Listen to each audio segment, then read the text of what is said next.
Hello, everybody. My name is Wes Hoffman. I am a certified peer recovery specialist. I've been a case manager for the last 5 years. Currently, this is my video discussion board on consent for treatment, uh, informed consent rather. Uh, I used to use this particular form that I downloaded. It's from Meridian Behavioral Health Care. Actually did a lot of screenings and assessments. We use this form initially to uh, for the client to consent to treatment, and I would have to explain this form to them and go over, certain rules, applicable rules on the form, basically for their benefit. And one of the main things with clients, any client, you want to build trust first off. And I always try to put everybody in a kind of relaxed state when I have them in the interview room. We usually have therapists and myself, a case manager, our team lead will be there, mentors and all such. And we work with children and families. And children, of course, can be sometimes they would bring in their brothers and sisters with them and running around the room going crazy. Trying to get release forms and explain the course of treatment and all that.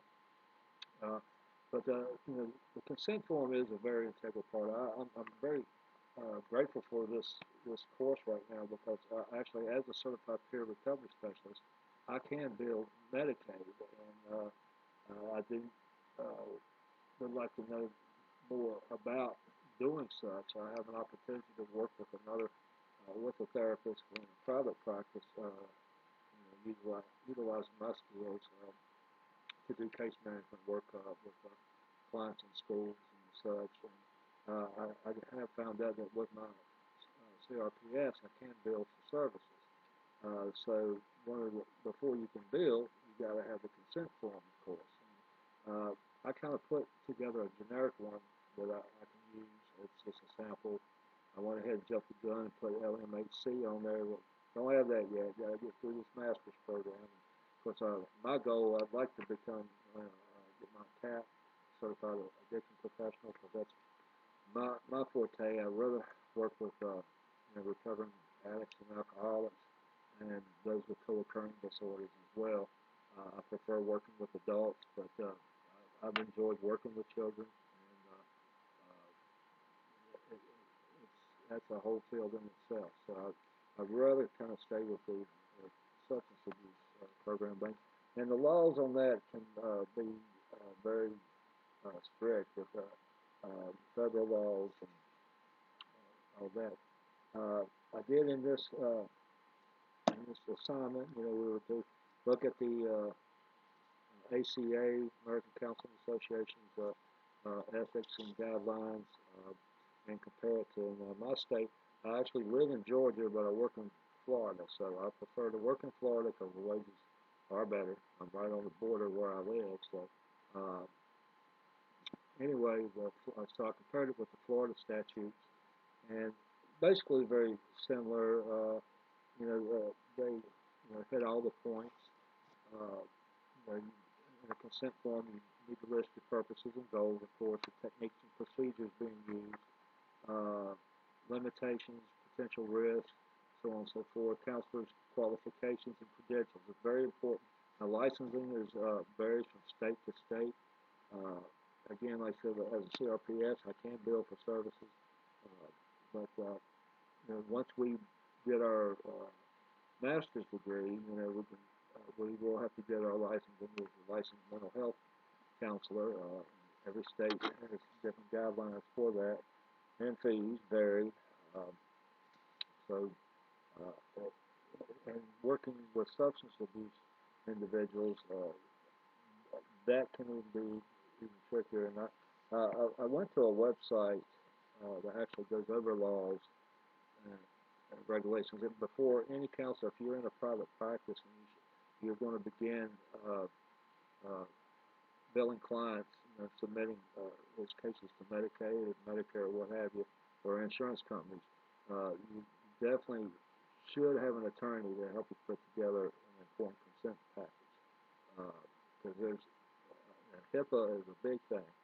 confidentiality. Of course, many of you know. I mean, now they've upgraded the laws. We can be fined up to $1 million just for breaching the confidentiality. So you have to be very careful in that. And every facility you work in you will be bombarded with HIPAA training and such. So it's a lot of fun. But I'm not an attorney, so a lot of this, it takes a lot of reading. It does if you're going to be in private practice. So it's good. This one website, like I said, it's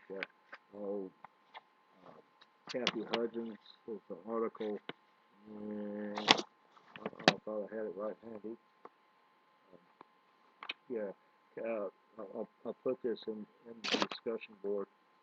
Kathy Hudgens is from Dell Business Insights, Navigating the Legal and Ethical Foundations of Informed Consent.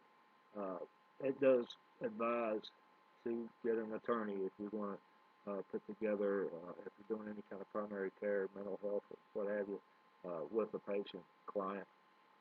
So again, and I was looking over a consent form that I used again was from Meridian. Uh, they do not put diagnosis in the consent for treatment form because, for one thing, the diagnosis has probably not been rendered yet. They're just consenting to treatment. So I did notice in the a presentation we had this week, that spoke about the implications of diagnosis. Now, there's still argument out on that whether you would want the diagnosis on the consent form. Uh, the client is in this particular consent form. They can request the medical records at any time, of course, but to put the diagnosis on the consent form, that is an argument for debate. Uh, for one thing, many psychiatrists and physicians, uh, they really don't want the client to see the diagnosis when they're beginning treatment. If they were diagnosed with bipolar or what have you, it can cause issues during treatment. And as well as on the consent form, never know when the client may leave it laying around with their diagnosis on it. A friend sees it or whatever. It could be some problems there. So most of your physicians and psychiatrists, they do not like to put that diagnosis on the initial consent form. And I kind of agree with that. I worked at the VA years ago. Actually, I did release of information work, and most of the psychiatrists there, they did not want to, they prefer not to release any information to the client regarding their treatment and diagnosis. In some cases, it seems like, well, that's a little shady, but it can trigger some emotional problems and behavioral problems with the client if they don't agree with the diagnosis. So, it's something that should be discussed between their physician or their psychiatrist or psychologist, counselor, what have you, should be discussed with the patient. And again, I thoroughly believe in honesty all the way through any counseling or case management sessions. I mean, as a case manager, I mainly link clients to other services that can benefit them in various ways.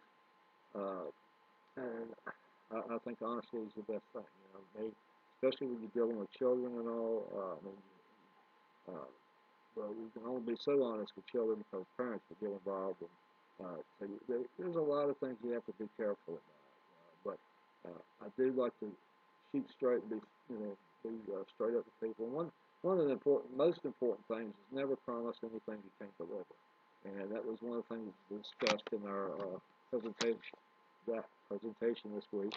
Uh, that we cannot guarantee results, and we cannot, as counselors, therapists, what have you. The most you can do is walk people through their road to recovery. And we're all recovering in some way or another.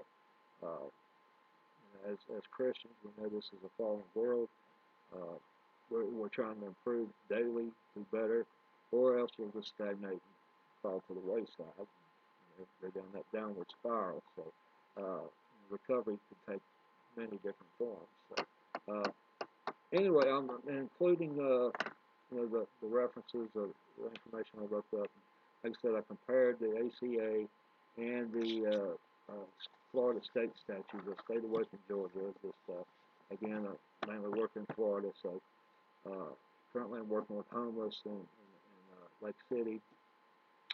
Very interesting population. I worked in Tampa for a while with a lot of homeless individuals suffering with co-occurring disorders. And I had to go over these consent for treatment forms as well. As a case manager, we're usually responsible for doing the initial service plan assessment and that kind of thing, and coinciding with the therapist on the team.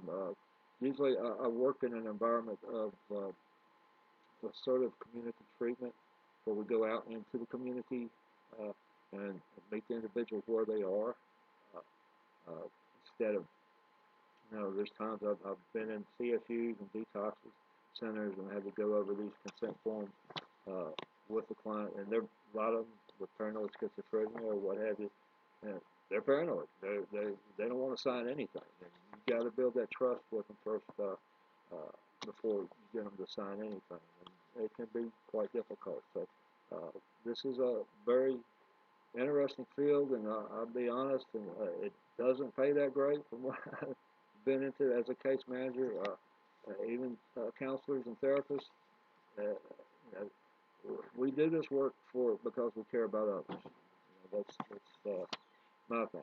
More so than making a lot of money. It's not about that. So, I enjoy the work. I enjoy working with people and helping them, better their lives in any way they can. Try to help them improve and focus on themselves and grow.